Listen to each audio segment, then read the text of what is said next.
सारी दुनिया में योग बहुत प्रसिद्ध है और ये योग शब्द अब जो है पूरे विदेशों में भी सीखने का जो है एक प्रचलन चला है। और अब तो वर्ष में एक दिन योग दिवस भी मनाने लगे हैं अपने भारत में। तो वास्तव में योग क्या है, ये गहरे समझने की बात है। दुनिया में भी ज्ञान है, कई प्रकार के ज्ञान हैं, लेकिन सत्य ज्ञान क्या है ये मालूम नहीं है। दुनिया में भी लोग धारण करने की बहुत सारी पॉइंट लिखते हैं, बहुत सारे कर्म कांड सिखाते हैं, है ना। संस्कारों के बारे में बताते हैं। जैसे संस्कार किसे कहते हैं लोग, कि भाई सुबह उठो, अपने माता पिता के चरण छुओ, स्नान करो, मंदिर जाओ, डेली अपने बच्चे को मंदिर जाना सिखाओ, है ना, आरती गाना सिखाओ, भजन गाना सिखाओ, एक्सरसाइज करना सिखाओ। ऐसे जो है दुनिया में संस्कार सिखाने की बात होती है। लेकिन एक बात बड़ी समझने की है कि सत्य ज्ञान क्या है, जब तक ये मालूम नहीं है तब तक हर ज्ञान फीके हैं।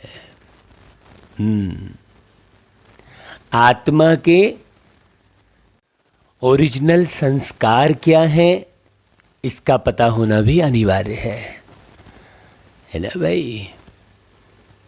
तो जब तक व्यक्ति सत्य ज्ञान को और योग क्या है ये बारीकी समझ, किन बातों को धारण करना है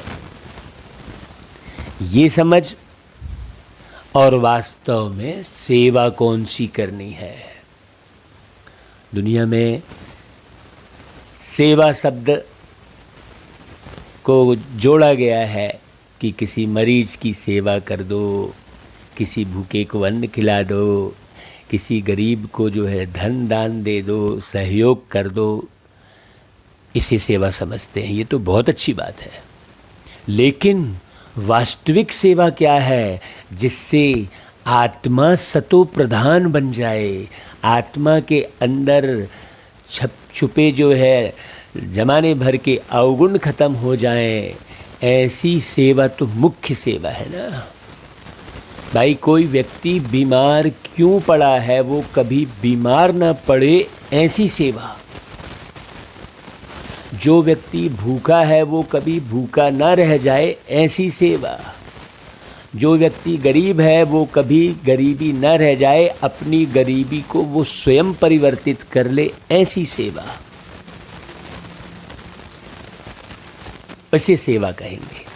तो बाबा ने आकर योग क्या है और योग युक्त अवस्था क्या है, सदा हम योग में कैसे रह सकते हैं, योग किसे कहेंगे और किस युक्ति से चलना है। युक्ति मतलब ज्ञान, समझ, किस समझ के आधार पर चलना है। इसके लिए बाबा ने धरती पर आकर ब्रह्मा के तन का आधार लेकर हम बच्चों को एक एक शिक्षाएं, सावधानियां दी हैं। उन पर गौर करना अच्छे से। सबसे पहले तो अच्छे से पढ़ना, पढ़कर उसे गुणान करना कि भाई इसका अर्थ क्या है। फिर अर्थ समझने के बाद उसका अक्षरस अपने जीवन में अनुसरण करना कि हमने 5 साल ज्ञान में हुए, 6 साल हुए, जितने भी साल हुए ज्ञान में, लेकिन हम उस ज्ञान को अपने जीवन में किस प्रकार से, किस युक्ति से उपयोग कर रहे हैं। ज्ञान का उपयोग बड़े युक्ति से करना होता है। ऐसा नहीं कहीं भी कोई भी ज्ञान हम सुना दिए या कहीं भी ज्ञान का उपयोग कैसा भी कर लिए। जो व्यक्ति ज्ञानी है लेकिन उस ज्ञान का उपयोग कहीं भी कैसा भी कर रहा है, उसे सही ढंग से उस ज्ञान के उपयोग करने का ज्ञान नहीं है, तो वो ज्ञान उसे डुबो देता है, कहना चाहिए। ज्ञान मार्ग में चलना उसके लिए जो है बहुत घातक हो जाता है। तो इसलिए बाबा बहुत सावधानी भी देते हैं कि बच्चे आप पहले अच्छे से सुनिए। पहले सबसे पहले तो बहुत ध्यान से सुनने का भी तरीका, सुनते समय यदि हमने सावधानी नहीं बरती, जल्दबाजी में सुनी कोई भी बात, दूसरी तरफ ध्यान रखकर कोई बात सुनी हमने, तो वो बात हम अपने जीवन में ला नहीं पाएंगे और वो बात जो है ना घात बन जाएगी। वो बात जो है बात रोग हो जाएगी, वात रोग हो जाएगी वो। ऐसे बहुत सारे बाबा के बच्चे भी हैं और बाहर दुनिया में भी हैं जो ज्ञान में चलने के बाद भी बहुत अज्ञानी से भी कई गुना जो है गलत कर्म कर लेते हैं, गलत बात बोल लेते हैं, अपने परिवार को बिगाड़ लेते हैं। तो इसलिए मेरे मीठे भाइयों बहनों, बहुत भाग्य की बात है कि आप रोज़ मुरली सुन रहे हैं, लेकिन वो भाग्य संभाल के रखना बहुत अनिवार्य है। उसके लिए बाबा व्यक्त वाणियों में भी बहुत अच्छी शिक्षाएं देते हैं, सावधानियां देते हैं, और अव्यक्त वाणी में भी बाबा एक एक बात को स्पष्ट करते हैं। बस हमें ध्यान लगाकर सुनने, समझने और धारण करने की आवश्यकता है। योग क्या है? बाबा कहते हैं योग जो है, अगर हमें एक सेकंड भी देह का भान नहीं आ रहा है तो हमारी योग अवस्था है।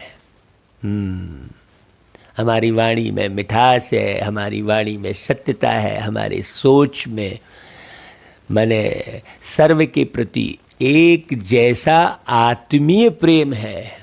हाँ, पार्टिकुलर नहीं, यहाँ बेटे को अलग तरीके से प्रेम दे रहे हैं तो बाहरी व्यक्ति को जो है अलग तरीका है, नहीं, आत्मीय प्रेम सबके लिए एक जैसा हो। बाकी भाई लेन देन जो है, रहन सहन जो है, उसमें फ़र्क हो सकता है, लेकिन व्यवहार में सबके साथ एक जैसा व्यवहार हो। आपका लेन देन, आपकी जो रहन सहन है वो आप अपने हिसाब से वो कर सकते हैं, लेकिन व्यवहार सबके साथ एक जैसा हो। तो योग युक्त और युक्ति युक्त बनने की युक्ति सिखाई है आज की मुरली में बाबा ने। हाँ, और आज 12-12 है, 12-12-21।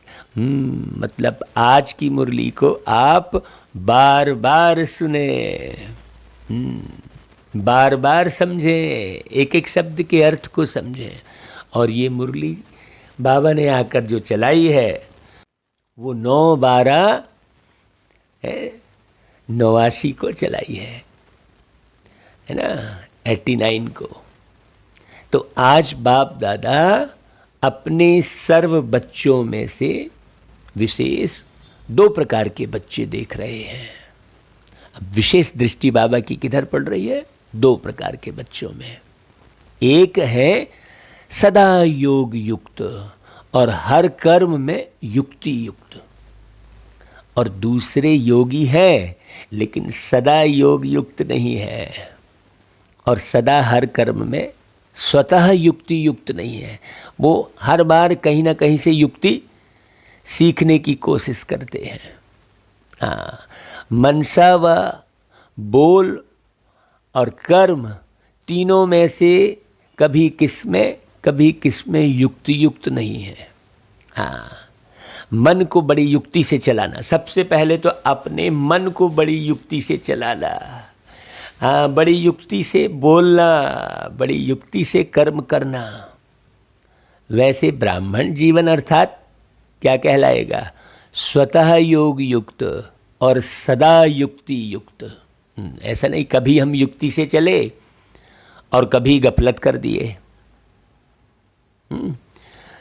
ब्राह्मण जीवन मतलब स्वतः योग युक्त, मतलब योग लगाने के लिए उसे किसी माध्यम की दरकार नहीं है कि गीत बजेगा तब योग लगेगा, तो लाल लाइट जलेगी तब योग लगेगा, तो कोई पार्टिकुलर किसी कमरे में योग लगेगा, तो किसी पार्टिकुलर किसी स्थान में योग लगेगा। नहीं, वो योग युक्त है, स्वतः योग युक्त है।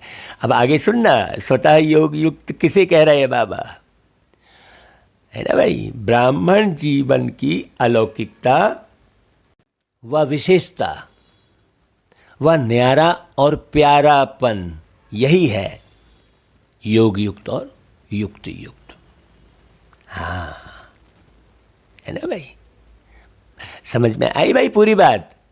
भाई ब्राह्मण जीवन की अलौकिकता क्या है, विशेषता क्या है, न्यारा और प्यारापन क्या है, ये भी समझना। बाबा कहते हैं कोई बच्चे इस विशेषता में सहज और नेचुरल चल रहे हैं और कोई अटेंशन भी रखते हैं। अभी उनको अटेंशन रखना पड़ता है, और कोई सहज चल रहे हैं। देखो, सहज चलना और एक अटेंशन रखना। देखो, जब अटेंशन रखने वाली स्थिति होती है तो कभी कभी टेंशन भी हो जाता है। बाबा कहते हैं फिर भी सदा दोनों बातों का अनुभव नहीं कर सकते कोई बच्चे। कौन सी दोनों बातों का अनुभव नहीं कर सकते भाई? योग युक्त और युक्ति युक्त। इसका कारण क्या है? प्रश्न करते हैं बाबा। अब आगे की मुरली सुनने के पहले आप अपना मनन चिंतन कीजिए, थोड़ा सा ब्रेक कर दीजिए मुरली को और विचार कीजिए रुक कर कि इसका कारण क्या हो सकता है। फिर आगे मुरली सुनिए, तब आपको क्या होगा कि अपना मनन चिंतन और बाबा का मनन चिंतन मेल खा रहा है कि नहीं खा रहा है, ये पता लगेगा। ऐसे रुक कर मुरली सुनिए। भाई आज तो रविवार है, फुर्सत का वार है, रविवार को छुट्टी का दिन कहते हैं, तो क्यों ना हम बहुत अच्छे तरीके से पुरुषार्थ करें। ठीक है, तो अब बाबा आगे क्या कहते हैं? नॉलेज तो सभी को है और लक्ष्य भी सभी का एक ही है। ज्ञान तो समझ में आ गया है भाई, लक्ष्य भी समझ में आ गया है कि बाबा ने क्या लक्ष्य दिया है। फिर भी कोई लक्ष्य के आधार से इन दोनों लक्ष्य अर्थात योग युक्त और युक्ति युक्त स्थिति की अनुभूति के समीप है, और कोई कभी फास्ट पुरुषार्थ से समीप आते, लेकिन कभी समीप और कभी चलते चलते कोई ना कोई कारणवश रुक जाते हैं। इसलिए सदा लक्षण के समीप अनुभूति नहीं करते। हाँ भाई, वो स्मृति में रहता है क्या भाई कि हम लक्ष्मी नारायण बनने के करीब हैं। हाँ, सर्व ब्राह्मण आत्माओं से इस श्रेष्ठ लक्ष्य तक नंबर 1 समीप कौन है? ब्रह्मा बाप। क्या विधि अपनाई जो इस सिद्धि को प्राप्त किया भाई बाबा ने?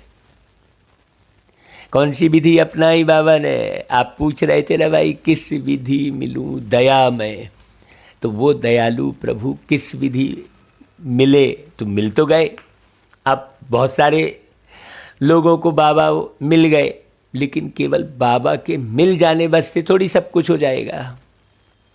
हाँ, नंबर 1 बनने की विधि, हाँ मिलने की विधि तो हो गई, मिल लिए। अब नंबर 1 बनने की विधि, हाँ तो कौन सी ऐसी विधि अपनाई बाबा ने जो इस सिद्धि को प्राप्त किया? तो सदा योग युक्त रहने की सरल विधि बाबा ने बताई। आप भी थोड़ा चिंतन करो आगे सुनने के पहले भाई। हाँ, सदा योग युक्त रहने की सरल विधि बाबा ने बताई कि सदा अपने को सारथी, सारथी मतलब इस रथ का रथी, जिस शरीर में तुम बैठे हो उसके तुम रथी हो, ये अनुभव करना। और साक्षी समझ चलना हर स्थान पर। आहा हा, दो बातें। सारथी, जो भाई या बहन सारथी समझेंगे अपने आप को, इस रथ के रथी समझेंगे, तो इस रथ को भी बहुत अच्छे से चलाएंगे, शरीर को भी बहुत अच्छे से चलाएंगे। और रथी समझने से उनके अंदर में साक्षीपन बहुत आ जाएगा, वो कहीं उलझेंगे फंसेंगे नहीं। कभी उनका मुंह नहीं लटकेगा, कभी दुखी नहीं होंगे वो, कभी इधर वस्तु व्यक्ति वैभव में उलझेंगे नहीं।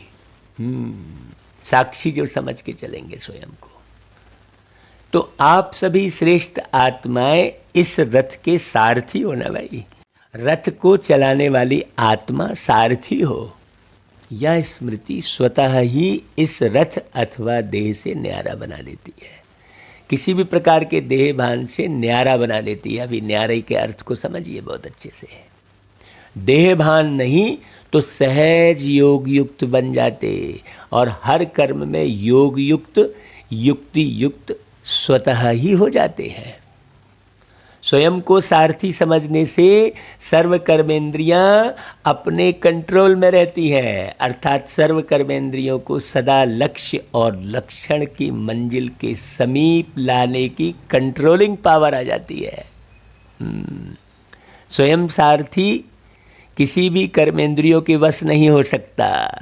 वो बुद्धि रूपी लगाम से मन रूपी घोड़े को बिल्कुल पकड़ के रखता है। हाँ, बहुत अच्छे से समझ रहा भाई। क्योंकि माया जब किसी के ऊपर भी वार करती है तो माया के वार करने की विधि यही होती है। बहुत अच्छे से समझना माया का वार किस प्रकार से होता है, कि कोई ना कोई स्थूल कर्मेंद्रियां अथवा सूक्ष्म शक्तियां, कौन सी सूक्ष्म शक्तियां हैं, मन बुद्धि संस्कार के परवश बना देती है। हाँ भाई, पेट को जरूरत नहीं है लेकिन मन को खाने की इच्छा हो गई। हाँ, रिश्ते निभाना है भाई, चलो खाना ही पड़ेगा। अरे क्यों भाई, आप अपने पेट को देख कर चलिए ना भाई। हाँ, रिश्ते निभाना है, मन के वशीभूत हो गए, आवश्यकता के अनुसार जीवन जीना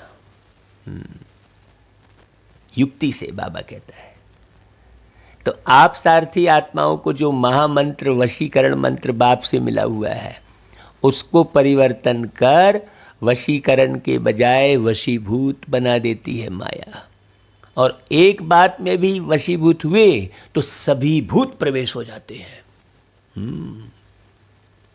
बहुत ध्यान से सुनना, क्योंकि इन भूतों की भी आपस में बहुत यूनिटी है। एक भूत आया तो वह सभी का आह्वान करेगा, इसमें बहुत गहराई है।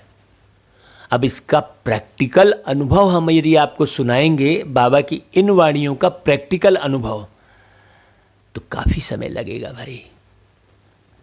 इसलिए हम जगह जगह प्रोग्राम करने जाते हैं और बाबा की मुरली के आधार पर जो हमने अपने जीवन में अनुभव किया है वो अनुभव शेयर करते हैं।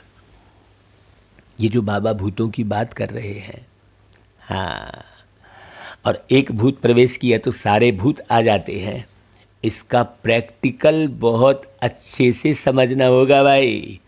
हाँ, बाबा की मुरली से आप 21 जन्म संपत्ति भी कमा लेते हैं। इसी एक जन्म में 21 जन्म की संपत्ति कमा लेते हैं। सोचिए, लोग तो एक जन्म में ही कितने उलझ जाते हैं और बाबा 21 जन्मों की कमाई जमा करवाते हैं। तो अनुभव करना बहुत अनिवार्य है, केवल पढ़ना नहीं।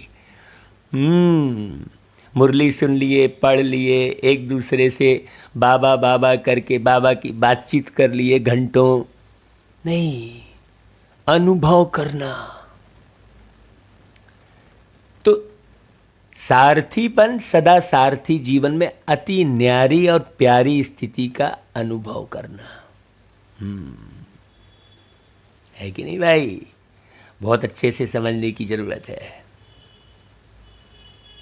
तो बाबा कहते हैं कि भाई माया किस प्रकार से वार करती है? मन बुद्धि संस्कार के परवश बना देती है। है ना भाई? यह भूत सारथी से क्या करते हैं?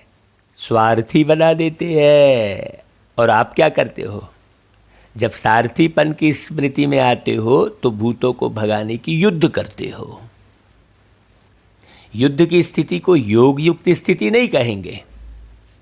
हाँ, अभी देखो, इसलिए योग युक्त व युक्ति युक्त मंजिल के समीप जाने की बजाय रुक जाते हो और पहला नंबर स्थिति से दूसरे नंबर में आ जाते हो।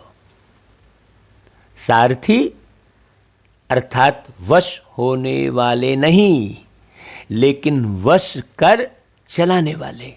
तो आप कौन हो भाई? सारथी हो ना? हाँ, मतलब अपने शरीर को चलाने वाली आप आत्मा हो। सारथी अर्थात आत्मा अभिमानी, क्योंकि आत्मा ही सारथी है ना भाई। ब्रह्मा बाप ने इस विधि से नंबर 1 की सिद्धि प्राप्त की, इसलिए बाप भी इसका सारथी बना। हाँ भाई, ये प्राप्त किया तो कल पूरा चक्र घूमने के बाद फिर वापस बाबा ने उसी रथ का इस्तेमाल किया। क्योंकि वो आत्मा पहले भी पुरुषार्थ वैसा ही की थी। ये तो बाबा को मालूम है। बाबा उनके तन में आए थे और बाबा ने उनके तन में आकर सारा ज्ञान सुनाया था, तो फिर वापस उसी तन में आए। क्यों? क्योंकि बाबा, ब्रह्मा बाबा सफल हुए, सिद्धि प्राप्त की। सारथी बनने का यादगार बाप ने करके दिखाया। तो बस आपको क्या करना है? फॉलो फादर करो। सारथी बन, सदा सारथी जीवन में अति न्यारी और प्यारी स्थिति का अनुभव कराया। ये मूल बात है। हम किसी भी कर्म में फंसे हैं क्या? मुझे बार बार कर्म बुद्धि में याद आ रहे हैं क्या? कर्म तो भाई तीसरे माने शब्द में बोला जाता है। कैसे बोला जाता है? मन वचन कर्म, ऐसा कहते हैं ना भाई। सबसे पहला शब्द कौन सा बोलते हैं? मन कहते हैं ना भाई। तो यदि हम तीसरे नंबर पर आने वाले शब्द को पहले उपयोग करते हैं हमेशा, उसी तरह क्या कहते हैं?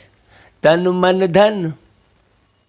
देखिए, तो अपने शरीर का ख्याल रखने के बदले हम क्या करते हैं? मन के आधार पर इस शरीर को खिला देते हैं कुछ भी, जबकि सबसे पहले तन का ख्याल रखो भाई। आप किसी के घर में गए, भाई व्यवहार निभाना है। अरे व्यवहार निभाना बाद में है, पहले आप अपने शरीर के साथ तो व्यवहार निभा लो सही में भाई। आप दुनिया में व्यवहार निभाने के चक्कर में अपने शरीर का स्वाहा कर रहे हो, ये कहाँ से सही पुरुषार्थ हुआ? तो तन मन धन कहते हैं और फिर मन वचन कर्म कहते हैं ना भाई। तो जिस आधार पर कहते हैं वैसा ही हम पुरुषार्थ भी करें ना भाई, है ना। तो अपने तन का ख्याल रखें, ऐसा नहीं किसी के व्यवहार निभाने में हमने कोई भी चीज़ खा ली पी ली, चलो भाई गए हैं भाई, ज़रूरत है नहीं है, हमने खा लिया, व्यवहार निभाना है भाई, क्या करें। आजकल चलन है बिल्कुल, सिगरेट का चलन चलाते हैं लोग, आओ भाई सिगरेट पीते हैं, आओ भाई शराब पीते हैं, ऐसा। चाय का चलन है, गए किसी के घर में, लाओ भाई चाय। अरे भाई हम तो लोगों को स्पष्ट कह देते हैं, भैया मैं लोगों की चाह पीता हूँ, चाय नहीं। देखो कितनी अच्छी बात हो जाती है। सामने वाला भी सोचता है हाँ यार ये बात तो राइट है, तो आप अगर चाह दे सकते हो मुझे, अच्छा सच्चा, सच्ची चाह, सच्चा प्रेम, हाँ, तो मैं वो पी लेता हूँ भाई, चाय नहीं पीता हूँ। स्पष्ट कहता हूँ। देखो अपने जीवन में ये बाबा ने, देखो ये बाबा की कमाल है, जो छोटेपन से ही ये सारी विशेषताएं बाबा हमारे बुद्धि में हमारे भरते रहे और बहुत सुंदर ज्ञान में बाबा हमें चलाते रहे। जब हम बाबा के एक एक शब्द का जीवन में अनुसरण करते हैं तो फिर बाबा संग में रहते हैं, फिर कहीं भी आपको विचलित नहीं होने देंगे बाबा। फिर जिम्मेदारी बाबा की है, आप एक्यूरेट चल रहे हैं तो बाबा आपसे बहुत सारे कार्य कराएंगे, ये बिल्कुल गारंटी है, ये अपने जीवन का अनुभव है। यदि आप एक्यूरेट चल रहे हैं तो आपके द्वारा बेहतर सेवा होने वाली है, और एक्यूरेट नहीं चल रहे हैं तो एक भी सेवा नहीं होगी, कुछ बुद्धि चलेगी ही नहीं। बाबा की मुरली आज की बहुत सुंदर है, आप बहुत ध्यान से सुनेंगे तो इस एक मुरली से आप अपने आप को संपन्न बना सकते हैं। तो सारथी बन सदा सारथी जीवन में अति न्यारी और प्यारी स्थिति का अनुभव कराया बाबा ने, क्योंकि देह को अधीन कर बाप प्रवेश होते अर्थात सारथी बनते हैं, देह के अधीन नहीं बनते बाबा, है ना भाई, देह के अधीन थोड़ी बनते हैं, इसलिए न्यारा और प्यारा है। ऐसे ही आप सभी ब्राह्मण आत्माएं भी बाप समान सारथी की स्थिति में रहो। इस रथ को चलाने वाली मैं आत्मा हूं, ये सदा ये स्मृति रहती है क्या? सदा स्मृति रहेगी तो कहीं भी बुद्धि फंसेगी, उलझेगी नहीं। बहुत ध्यान से सुनना भाई। अपने शरीर को बहुत कंट्रोल करना। बहुत सारी परीक्षाएं हैं, अभी आप प्राकृतिक रूप से कंट्रोल कर लेते हैं तो फिर बाहरी रूप से आपके पास परीक्षा आती है। सबसे पहले आप ये देख लो कि प्राकृतिक रूप से आपने अपने शरीर को, अपने मन को कंट्रोल किया है कि नहीं किया है। फिर बाद में भीतरी बाहरी बाधा बहुत आती है भाई। आप पुरुषार्थ करते चलते हैं, हमने वही बताया था कि रोड मैप आप परफेक्शन एक बनाया है जिसमें पूरा मालूम पड़ता है कि आप कहाँ खड़े हैं।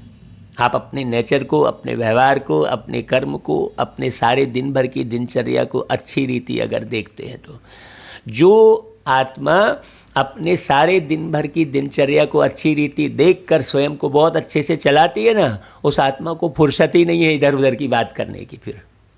फिर उसे मनोरंजन करने की आवश्यकता ही नहीं है। फिर इधर जाऊं उधर जाऊं, ये खाऊं वो खाऊं, ये सब उसकी बुद्धि में आएगा ही नहीं। वो तो सारा समय स्वयं के निर्माण में बिजी रहेगी। क्यों? क्योंकि स्वयं के निर्माण का अवसर सिर्फ इसी युग में है, संगम युग में, बाकी कहीं नहीं है। बाकी तो आप प्रारब्ध पाते हैं भाई, आपको तो फिर ये ज्ञान कभी मिलना ही नहीं है।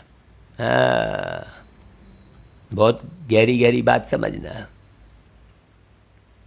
तो बाबा देह के अधीन नहीं बनते। ऐसे आप भी चेक करो, चलते फिरते या चेक करो, चलते फिरते कि मैं सारथी अर्थात सर्व को चलाने वाली न्यारी और प्यारी स्थिति में हूं।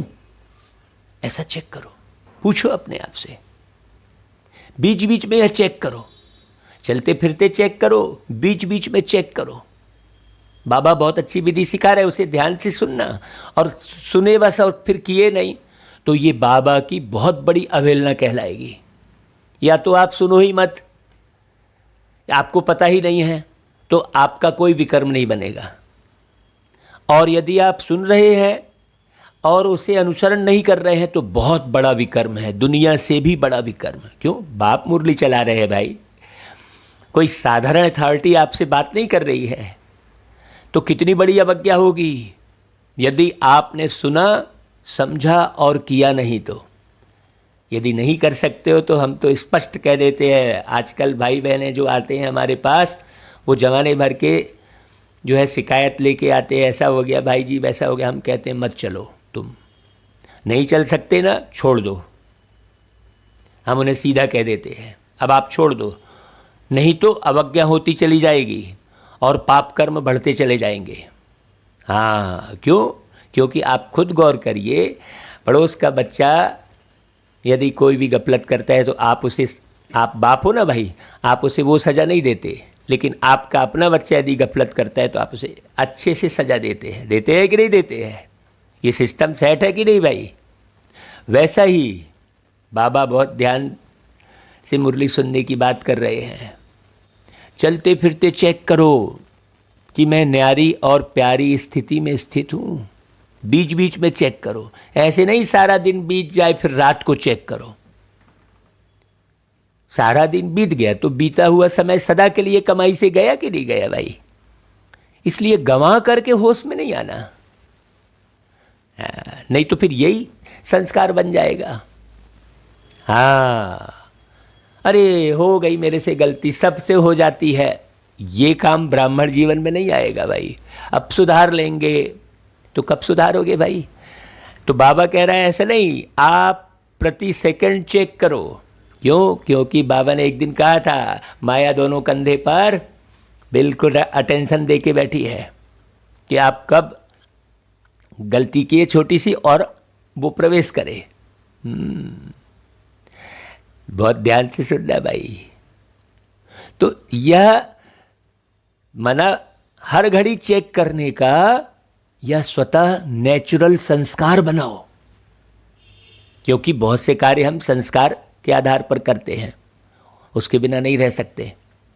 हाँ, कईयों की आदत घूमने फिरने की रहती है, बिना घूमे फिरे उसके संस्कार होते हैं घूमने फिरने, उसे अच्छा ही नहीं लगेगा। ऐसा ही आपके संस्कार बन जाए प्रति सेकंड चेक करने के।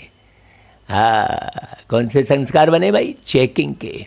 जैसे किसी के कोई पुराने संस्कार इस ब्राह्मण जीवन में अभी भी आगे बढ़ने में विघ्न रूप बन जाते हैं, तो कहते हो ना कि ना चाहते भी संस्कारों के वश हो जाते हैं।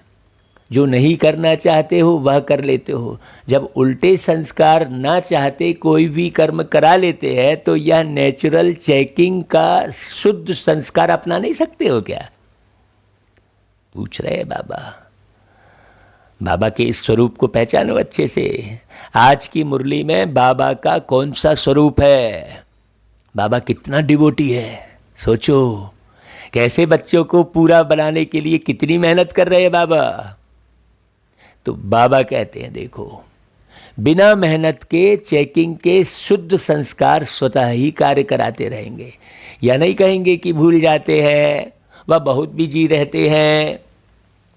मैं बाबा की एक एक मुरली की पॉइंट को ही सुना रहा हूँ भाई। आप ये नहीं समझना कि मैं कोई अलग से कोई बात सुना रहा हूँ। हाँ, अशुद्ध अथवा व्यर्थ संस्कार है। कई बच्चों में अशुद्ध संस्कार नहीं तो व्यर्थ संस्कार भी है। अपवित्रता नहीं है चलो, लेकिन व्यर्थ ढेर सारा है। इसने ऐसा किया, उसने वैसा किया, हम वहाँ गए थे तो हमारे साथ ऐसा व्यवहार हुआ, फलाना हुआ, ठिकाना हुआ। काहे? आप अपने स्वरूप में रहो ना भाई, आगे का प्रोग्राम बनाओ ना भाई। जब आपके कहीं भी जाने आने से आप किसी के व्यवहार के वशीभूत हो जा रहे हो तो पहले अभी अपने आप को कंट्रोल कर लो, फिर आना जाना शुरू करो। कहीं भी आप चेक करो कि किसी के व्यवहार के आप वशीभूत हो जा रहे हो क्या। तो कई बच्चों में अशुद्ध संस्कार नहीं है लेकिन व्यर्थ संस्कार है। यह अशुद्ध व्यर्थ संस्कार भुलाते भी नहीं भूल सकते हो, और यही कहते हो कि मेरा भाव नहीं था, लेकिन मेरा यह पुराना स्वभाव है, वह संस्कार है। तो अशुद्ध नहीं भूलता तो फिर शुद्ध संस्कार कैसे भूल जाता है? तो सारथीपन की स्थिति स्वतः ही स्व उन्नति के शुद्ध संस्कार इमर्ज करती है, और नेचुरल समय प्रमाण सहज चेकिंग होती रहेगी। अशुद्ध आदत से मजबूर हो जाते हो और इस आदत से मजबूत हो जाएंगे। कौन सी आदत से भाई? हर घड़ी चेकिंग करने की। अभी आगे मुरली सुनना, बहुत अच्छी बात बता रहे बाबा। तो बाबा कहते हैं सुना, सदा योग युक्त युक्ति युक्त रहने की विधि क्या हुई? सारथी बन चलना। हाँ, कई लोग युक्ति किसे कहते हैं पता है? अपना स्वार्थ पूरा करना है, उसको सेवा के साथ जोड़ देंगे। हाँ, और झूठ बोलकर कोई भी कार्य कराएंगे तो उसे युक्ति कह देंगे, नहीं। आप झूठ बोलकर कोई भी कार्य करा रहे हैं तो आप सतयुग की स्थापना कभी नहीं कर सकते। बहुत लोग झूठ का उपयोग करते हैं और उसे युक्ति की गिनती में ला देते हैं। नहीं, अभी बहुत अच्छे से सुनना, बाबा बहुत अच्छी वाणी चला रहे हैं। तो सारथी बन चलना, सारथी स्वतः ही साक्षी हो, कुछ भी करेंगे, देखेंगे, सुनेंगे। साक्षी बन देखने, सोचने, करने, सब में सब कुछ करते भी निर्लेप रहेंगे। हाँ, और माया के लेप से न्यारे रहेंगे। है ना भाई? तो पाठ पक्का किया ना। ब्रह्मा बाप को फॉलो करने वाले हो ना भाई? ब्रह्मा बाप से बहुत प्यार है ना? तो प्यार की निशानी क्या है? समान बनना, अर्थात फॉलो करना। ऐसा थोड़ी है कि एक भी बात में समान नहीं बन रहे और कह रहे बाबा हम तो आपसे बहुत प्यार करते हैं, हाँ, वो फिल्मी गीत को सुनकर वो गीत बनाते बैठे रहेंगे। ऐसा नहीं है। दुनिया में वो कहेंगे बहुत प्यार करते हैं तुमको सनम, तो बाबा के बच्चे उसकी स्थान पर लगा देते हैं, बहुत प्यार करते हैं तुमको बाबा। तो प्यार करना मतलब गीत गाने से प्यार कर लिया, ऐसा थोड़ी होता है। तो दुनिया में गीतों का प्रचलन है, समान बनना। हाँ, समान बनोगे तो ही प्यार कर रहे हो कहलाएगा। ऐसा थोड़ी कि पति अलग चल रहा है तो पत्नी अलग चल रही है। हाँ, नहीं, समान बनो, लक्ष्मी नारायण एक जैसे। तो सभी टीचर्स का बाप से कितना प्यार है। बाप सदा टीचर्स को अपने सेवा के समीप साथी समझते हैं। तो पहले फॉलो टीचर करेंगी ना भाई, इसमें सदा यही लक्ष्य रखो कि पहले मैं। ईर्ष्या में पहले मैं नहीं, वह नुकसान करती है। शब्द यही है, पहले मैं, लेकिन एक है ईर्ष्यावश पहले मैं। तो इससे पहले के बजाय कहाँ लास्ट पहुँच जाता है। हाँ, फलाने ने भवन बनाया तो मैं भी भवन बनाऊँ, ईर्ष्यावश। तो कैसे भी करके भवन बना के दिखाऊं लोगों को, हाँ कि भाई मैंने भी बड़े भवन बना लिए हैं, मैंने भी खूब बड़ा जो है आश्रम बना लिया है। नहीं, उसमें कुछ नहीं होता। उसमें क्या हो जाता है, लास्ट में गया। हाँ, तो ईर्ष्यावश पहले मैं नहीं, तो इससे पहले के बजाय कहा हो जाते लास्ट। फर्स्ट से लास्ट आ जाता, और फॉलो फादर में पहले मैं। कहा और किया तो फर्स्ट के साथ में आप भी फर्स्ट हो जाएंगे। ब्रह्मा फर्स्ट है ना भाई। तो सदा यह लक्ष्य रखो कि टीचर्स अर्थात फॉलो फादर और नंबर 1 फॉलो फादर। तो भाई टीचर तो सभी है ना भाई, सभी तो ज्ञान सुनाते हैं किसी न किसी को। हाँ, पार्टिकुलर बाबा किसी टीचर की बात नहीं कर रहे हैं। जितने बच्चे बाबा के हैं वो मास्टर शिक्षक भी हैं। तो जैसे ब्रह्मा नंबर 1 बने तो फॉलो करने वाले भी नंबर 1 का लक्ष्य रखो। टीचर सभी ऐसे पक्की है ना भाई, हिम्मत है फॉलो करने की, क्योंकि टीचर्स अर्थात निमित्त बनने वाली, अनेक आत्माओं के निमित्त हो। तो निमित्त बनने वालों के ऊपर कितनी जिम्मेवारी है। जैसे ब्रह्मा बाप निमित्त रहे ना, तो ब्रह्मा बाप को देख करके कितने ब्राह्मण तैयार हुए। ऐसे ही टीचर्स कोई भी कार्य करती हो, चाहे खाना बना रही हो, चाहे सफाई कर रही हो, लेकिन हर कर्म करते यह स्मृति रहे कि मैं निमित्त हूँ, अनेक आत्माओं के प्रति निमित्त हूँ। जो और जैसा मैं करूँगी, मुझ निमित्त आत्मा को देख और भी करेंगे। इसलिए बाप दादा सदैव कहते हैं, एक तरफ है भाषण करना और दूसरी तरफ है बर्तन मांजना। दोनों ही काम में योग युक्त युक्ति युक्त। काम कैसा भी हो, लेकिन स्थिति सदा ही योग युक्त और युक्ति युक्त हो। ऐसे नहीं कि भाषण कर रहे हैं तब तो योग युक्त रहे और बर्तन मांजना अर्थात साधारण काम कर रहे हैं, ऐसा भाव रहे तो स्थिति भी साधारण हो जाए। हर समय फॉलो फादर करना। सुना भाई, आगे बैठती हो ना तो बैठने में आगे कितना अच्छा लगता है और सदा आगे बढ़ने में कितना अच्छा लगेगा।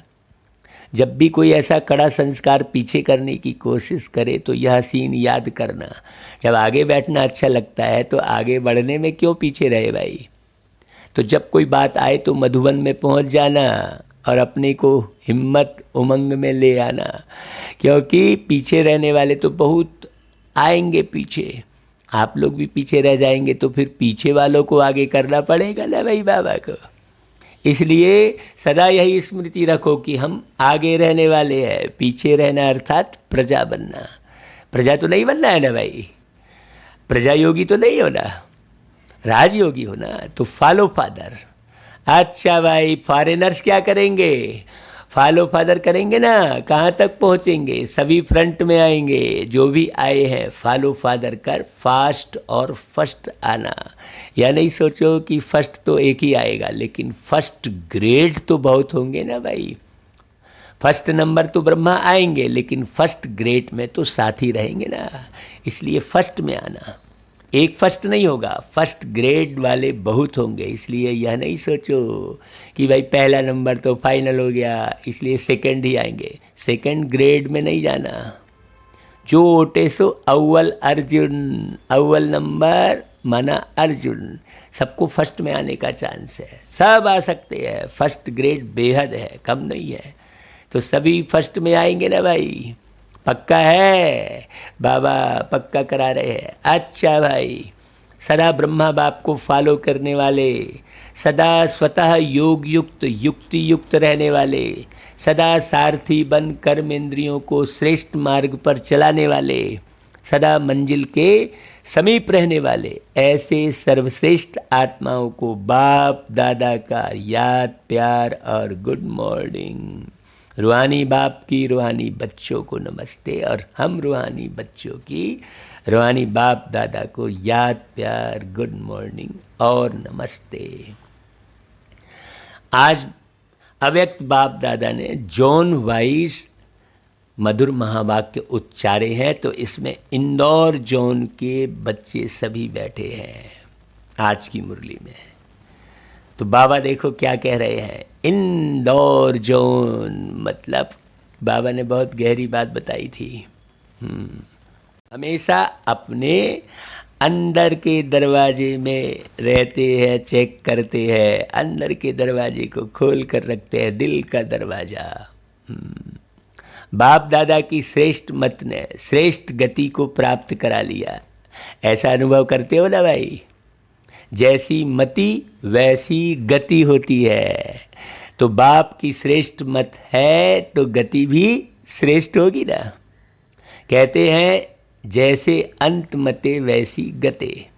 यह क्यों गाया हुआ है भाई? क्योंकि बाप चक्र के अंत में ही आकर श्रेष्ठ मत देते हैं। देखो अंतमति, आज बाबा ने कितनी सुंदर बात बताई। हाँ, चक्र के अंत में ही बाबा आते हैं। अभी अंतमति हम सोचते हैं एक शरीर को छोड़ने वाली स्थिति को अंतमति कह रहे हैं, लेकिन बाबा बेहद की बात कर रहे हैं। देखो तो अंत समय पर श्रेष्ठ मत लेते हो और अनेक जन्म सदगति को प्राप्त करते हो। इस समय बेहद की अंतमते सो गते श्रेष्ठ हो जाती है। तो इस समय का ही यादगार भक्ति में चला आता है। वो हद को समझते हैं। ब्राह्मण बच्चे भी यदि हद को समझेंगे, नहीं भाई ये संगम युग मुख्य है। एक जन्म की श्रेष्ठ मत से कितने जन्म तक श्रेष्ठ गति प्राप्त करते हो, सब यादगार इस संगम युग के ही हैं। यादगार क्यों बने भाई?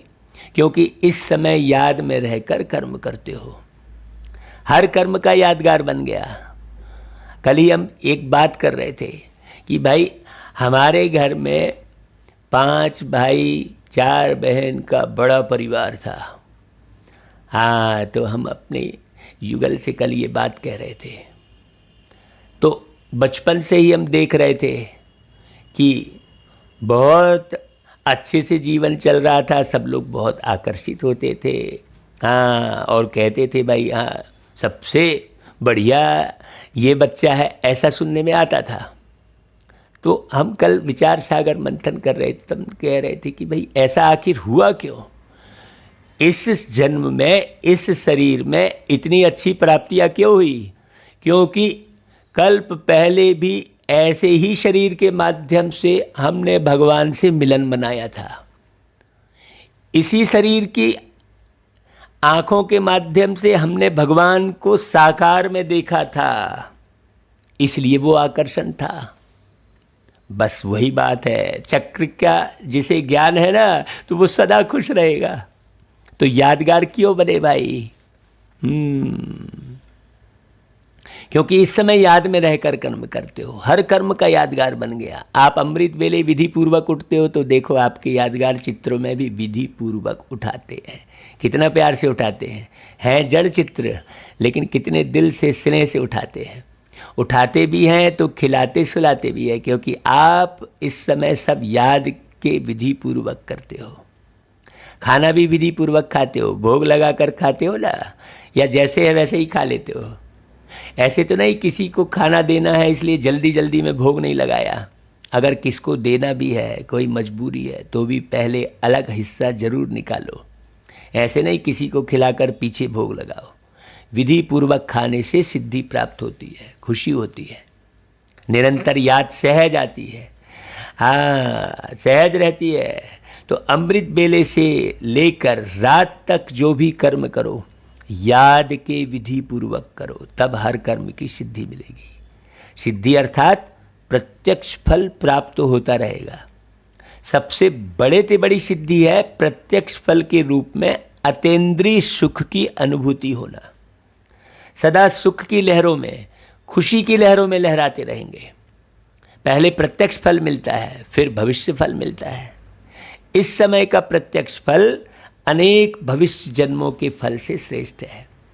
अगर अभी प्रत्यक्ष फल नहीं खाया तो सारे कल्प में कभी भी प्रत्यक्ष फल नहीं मिलेगा। बहुत गहरी बात सुना रहे हैं बाबा। हाँ, अभी अभी किया, अभी अभी मिला, इसको कहते हैं प्रत्यक्ष फल। सतयुग में जो भी फल मिलेगा वह इस जन्म का मिलेगा, दूसरे जन्म का नहीं। लेकिन यहाँ जो मिलता है वह प्रत्यक्ष फल अर्थात अभी अभी का फल है। तो प्रत्यक्ष फल से वंचित नहीं रहना, सदा फल खाते रहना। यह प्रत्यक्ष फल अच्छा लगता है ना भाई? ऐसा भाग्य कभी सोचा था क्या? हाँ, भगवान द्वारा फल मिलेगा, यह तो स्वप्न में भी नहीं था। तो जो बात ख्याल ख्वाब में नहीं हो और वह हो जाए तो कितनी खुशी होती है भाई। तो आजकल की अल्पकाल की लॉटरी आती है तो भी कितनी खुशी होती है, और यह प्रत्यक्ष फल सो भविष्य फल हो जाता है। तो नशा रहता है ना, कभी कम कभी ज़्यादा तो नहीं, सदा एक रस स्थिति में उड़ते चलो। सेकंड में उड़ना सीख गए हो ना, या ज़्यादा समय लगता है? संकल्प किया और पहुँचे, इतनी फास्ट गति है। नहीं तो ढेर सारे संकल्पों में जो घूमता रहेगा वो एक सेकंड में बाबा के पास तो पहुँच ही नहीं पाएगा। हाँ, एक सेकंड में कोई बात समझ में आ जाए, एक सेकंड में समझने के लिए बहुत ज़्यादा उदाहरण ना देना पड़े, बहुत ज़्यादा ना समझाना पड़े, इशारों में समझ में आ जाए। हाँ, इंदौर जोन वाले सभी संतुष्ट हो ना भाई, माताएं संतुष्ट हो। बाबा देखो एक एक को देख रहे हैं। कभी परिवार में भी लौकिक द्वारा असंतुष्ट तो नहीं होते?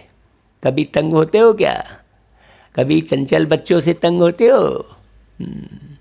तंग कभी नहीं होना। जितना आप तंग होंगे उतना वह ज़्यादा तंग करेंगे। इसलिए ट्रस्टी बनकर, सेवाधारी बनकर सेवा करो। मेरापन आता है तो तंग होते हो, मेरा बच्चा और ऐसे करता है। तो जहाँ मेरापन होता है वहाँ तंग होते, और जहाँ तेरा तेरा आया तो तैरने लगते। बाबा कहता है तैरने वाले हो ना भाई, हाँ, डूबने वाले तो नहीं। हाँ, देखो कितनी गहरी गहरी बातें बोल रहे हैं बाबा। सदा तेरा माना स्वमान में रहना, मेरा मेरा कहना माना अभिमान आना, तेरा तेरा मानना माना स्वमान में रहना। तो सदा स्वमान में रहने वाले अर्थात तेरा मानने वाले, यही याद रखना। अब स्वमान मतलब स्वमान की कोई लिस्ट बना के जो है रटना है, ऐसा नहीं है। हाँ, बड़ी गहरी बात है। स्व की स्थिति में रहना, स्व स्थिति। पूरे चक्र में आप आत्मा की क्या स्थिति है? आदि आप देखो देव आत्मा हो तो वो स्थिति है क्या अभी? परम धाम में अनादि ज्योति स्वरूप हो तो वो स्थिति सदा सारथी। बाबा ने कहा देखो। फिर फरिश्ता, फिर ब्राह्मण जीवन, ऐसी देखो 5 स्वरूप बाबा ने खूब अच्छे से अभ्यास कराए थे। ऐसा नहीं उसको रटना है, वो स्थिति बनानी है। तो डबल फॉरेनर्स भी सिख लदे हैं, थोड़े हैं, कितनी खुशी रहती है, उसका वर्णन कर सकते हो। बेहद के बाप हैं तो प्राप्ति भी बेहद की है, इसलिए हद की गिनती कर नहीं सकते। कितना गिनती करेंगे, बाबा ने इतना खजाना दिया है, हम कई बार ये सोचते हैं हम कहाँ तक रिकॉर्ड करेंगे इतना खजाना, और कितनी डायरियाँ भरेंगे। बाबा सागर है भाई, इसलिए गिनती नहीं कर सकते। बाप दादा तो डबल विदेशी बच्चों को तीव्र पुरुषार्थी की रफ्तार से देख खुश होते हैं। भारतवासी तो भारत की बातों को जानते हैं, लेकिन यह लोग ना जानते भी इतने समीप तीव्र पुरुषार्थी बने, तो कमाल की है ना भाई, बाबा की तो कमाल है ना भाई। तो डबल लक्की हो गए। और भारतवासियों को क्या नशा है कि हम ही हर कल्प में अविनाशी भारतवासी बनेंगे भाई, वाह, यह नशा है ना। अविनाशी खंड भारत है, हर एक का अपना अपना नशा है, सभी को भारत में ही आना पड़ेगा ना, और आप बैठे ही भारत में हो, सोचो। और उसी भारत की भूमि पर, माउंट आबू की धरती पर मेरे बाबा आते हैं, कितनी खुशी की बात। अच्छा भाई, ओम शांति। भाई एक जो है पीस ऑफ माइंड में चैनल पे एक बहुत अच्छे जो है सरदार जी भाई बहुत अच्छा पंजाबी टोन में मुरली के ऊपर से गीत गा रहे थे, आप उस गीत को ज़रूर सुनना। मुरली क्या है, मुरली जो है से क्या बनते हैं, ये सारा उस गीत में उन भाई ने बहुत सुंदर गाया है। अच्छा भाई, वरदान, अपने मस्तक द्वारा तीसरे नेत्र का साक्षात्कार कराने वाले सच्चे योगी भव। देखो भाई, यादगार में योगी के मस्तक पर तीसरा नेत्र दिखाते हैं। आप सच्चे योगी बच्चे भी अपने मस्तक द्वारा तीसरे नेत्र का साक्षात्कार कराने के लिए सदा बुद्धि द्वारा एक बाप के संग में रहो। हाँ, एक बाप दूसरे हम, तीसरा ना कोई। जब ऐसी स्थिति होगी तब तीसरे नेत्र का साक्षात्कार होगा। ये सदा सदा बाबा के संग। हाँ, नीचे उतरो ही मत। अगर बुद्धि में कोई तीसरा आ गया तो फिर तीसरा नेत्र बंद हो जाएगा। इसलिए सदैव तीसरा नेत्र खुला रहे, इसके लिए याद रखना कि तीसरा ना कोई, एक बाप, हाँ एक मैं, हाँ एक मैं और एक तू, दोनों मिले इस तरह, ऐसा गीत है ना भाई। हाँ, बाबा और मैं, तीसरा ना कोई। अच्छा भाई, फिर स्लोगन, प्रश्नचित बनना अर्थात परेशान होना और परेशान करना। हाँ, हमेशा प्रश्नचित्त रहेंगे, ऐसा क्यों, वैसा क्यों, इसका अर्थ क्या है, उसका अर्थ क्या है। तो आप जो है परेशान खुद होंगे और औरों को भी परेशान करेंगे। इसलिए खूब अच्छे से बाबा की याद में रहोगे तो एक एक बात जीवन की स्पष्ट होती जाएगी। कब क्या करना है पूरी तरह समझ में आएगा, कब कैसे बोलना है, कब कैसे चलना है, ये पूरा स्पष्ट हो जाएगा। अच्छा भाई, ओ